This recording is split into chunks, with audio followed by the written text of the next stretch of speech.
Mga kapatid, hallelujah, praise God.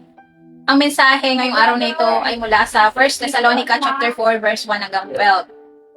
Ang mensaheng ito ay ang buhay na kaaya-aya sa Diyos. Buksan ang inyong Biblia at inyong akong sabayan upang mas maunawaan ninyo na hindi lang ako ang nagbabasa, maging kayo mga kapatid.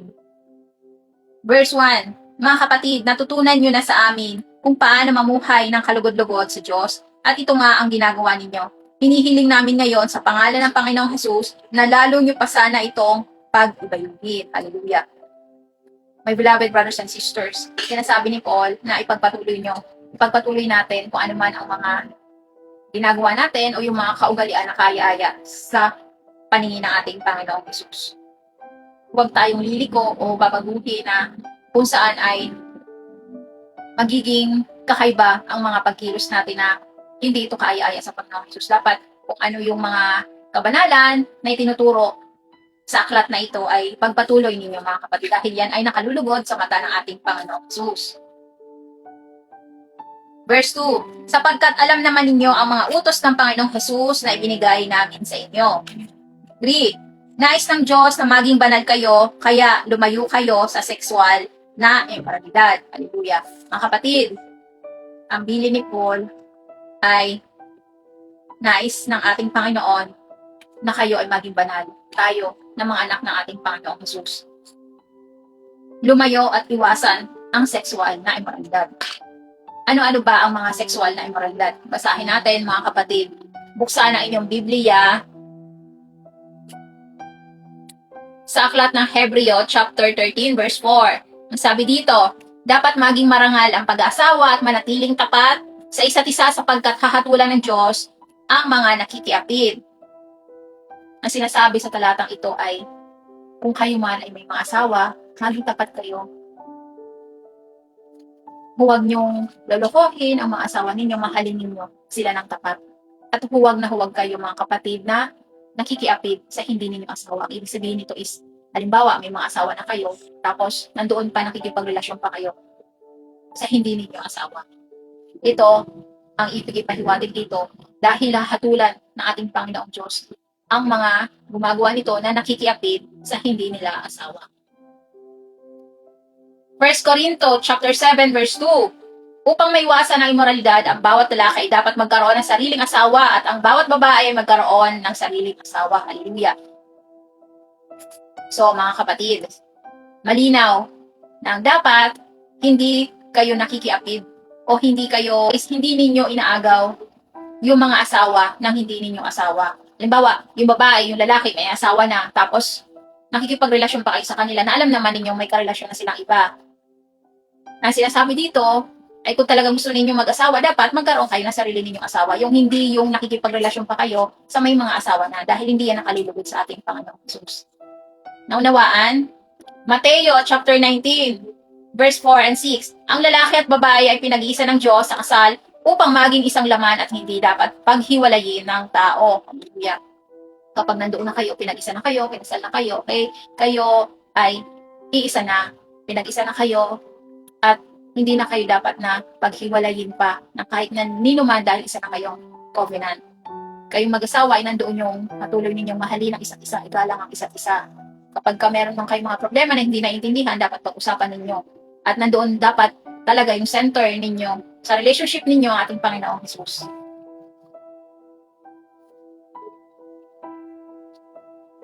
Pag-iwas sa sexual na immoralidad. 1 Corinto chapter 6:18, lumayo kayo sa sexual na immoralidad. Ang ibang kasalanan ay nasa labas ng katawan, ngunit ang immoralidad ay kasalanan laban sa sariling katawan. Kapatid, ang Efeso chapter 5 verse 3, ang ibig ipahiwatig nito ay ang buhay na nananalig ay dapat maging malinis mula sa loob at hanggang panlabas. Magkaroon tayo ng mataas na pamantayan kung saan ang ating mga salita, isipan at kilos ay nagpapakita ito ng paggalang sa ating Panginoon at maging sa ating kapwa. Amen.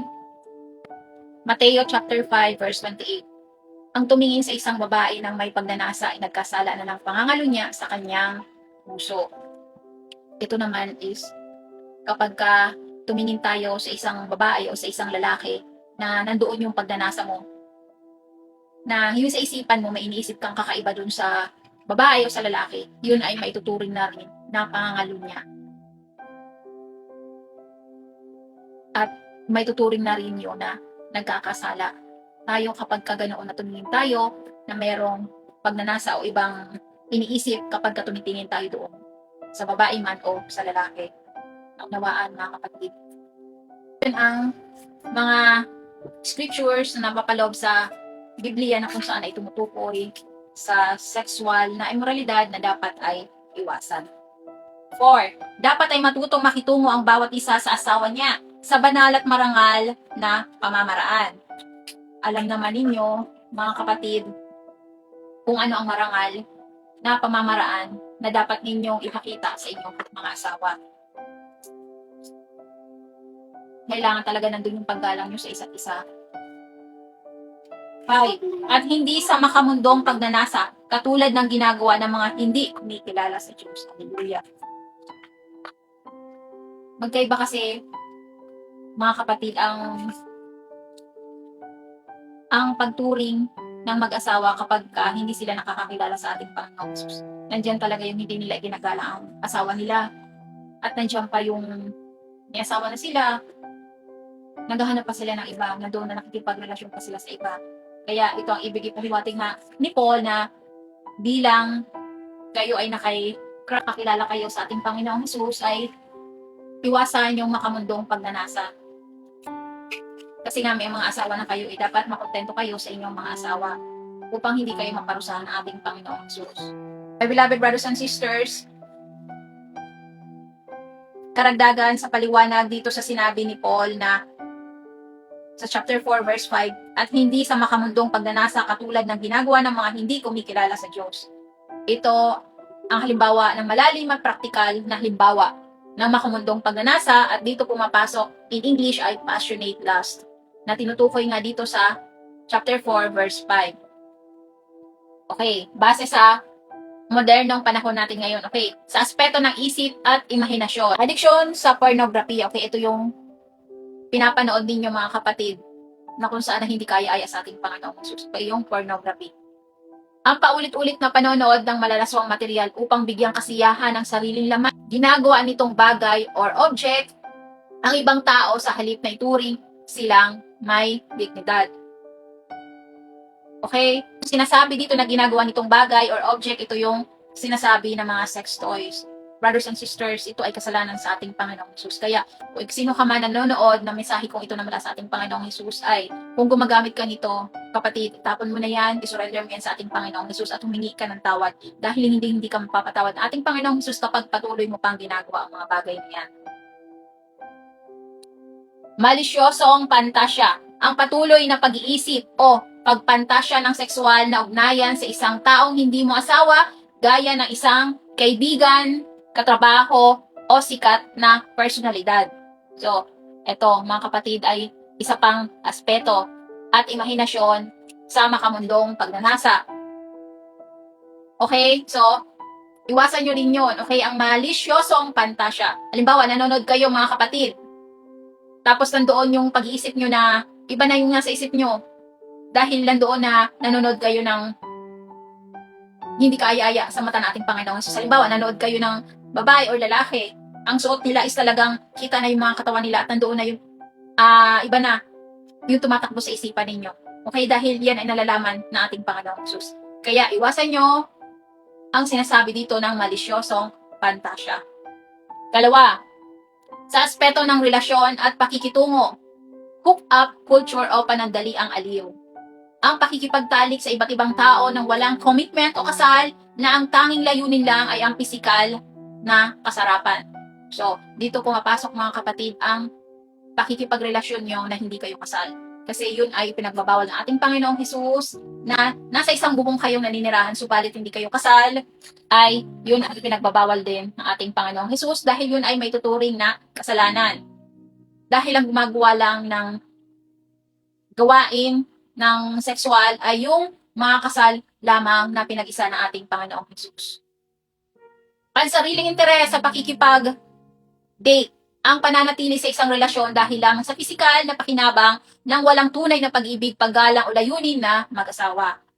So, my beloved brothers and sisters, kasalanan din pala ang nakikipag-date kayo sa babae or sa lalaki man at nandoon yung binibigyan nyo lang ng kaaliwan, yung pangangailangan ng mga katawan ninyo, nang wala naman kayong nararamdaman doon sa taong yon ay may tuturing din na kasalanan. Dahil katulad nga na sabi ko, ang gumagawa ng mga bagay na yan na ginagawa ng mag-asawa ay dapat yung pinag-isa ng ating Panginoon na kung saan ay ikinasal na ang babae at lalaki. Pandaraya sa karelasyon or infidelity, ang paghahanap ng sexual o emosyon na kasiyahan sa ibang tao kahit ikaw ay may asawa at seryosong karelasyon na. Andito yung hindi ka nakakontento sa asawa mo man yan. Andito kapatid, pumapasok dito sa pandaraya sa karelasyon na kung saan ay naghahanap ka pa ng iba. Hindi ka nakakontento sa asawa mo na kahit na kayo ay kasal na,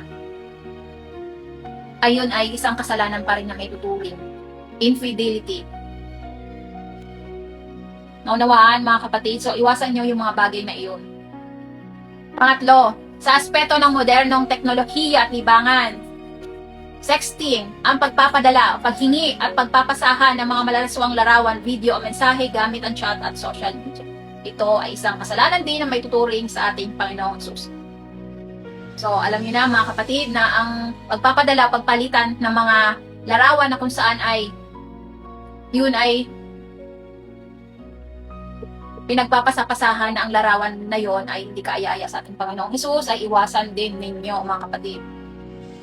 Pagkonsumo ng maruruming media, ang hilig sa panonood ng mga palabas o pakikinig sa mga kanta na ang pangunahing tema ay ang pagluwalhati sa imoralidad, pangangalunya at walang taros na pagnanasa. Hallelujah.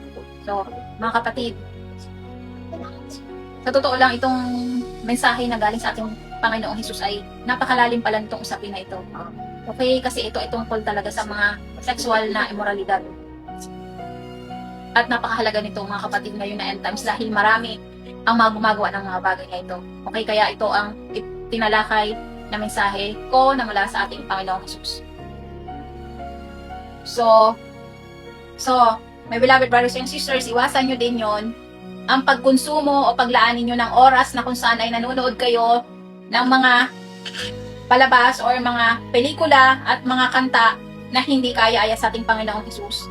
Dahil pumapasok, lalong-lalo na kung ito ay tungkol sa mga immoralidad, pangangalunya, okay?